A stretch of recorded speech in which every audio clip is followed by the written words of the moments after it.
I don't hear the sound. That's a little weird. So anyways, what we're going to do is now we're going to have a couple of binomials, and we're going to add those up. So let's look at that. So I've got 8.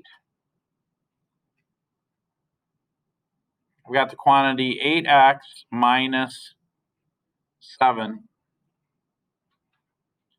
plus the quantity 2, negative 2x minus 9 minus the quantity 4x minus 3. So again, what we're going to do right off the bat, we've got to distribute this negative 1 through the parentheses. So negative 1 times positive 4 is negative 4x. Negative 1 times negative 3 is a positive 3.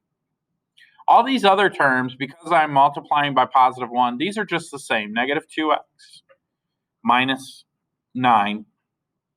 And then this one we're not multiplying by anything, so we could just get rid of the parentheses.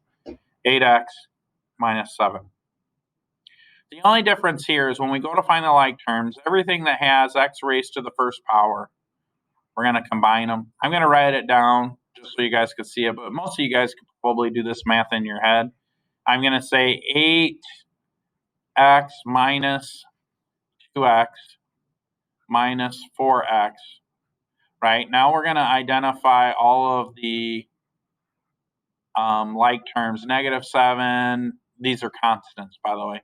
Negative 7, negative 9, and positive 3. So I've got negative 7 minus 9 plus 3.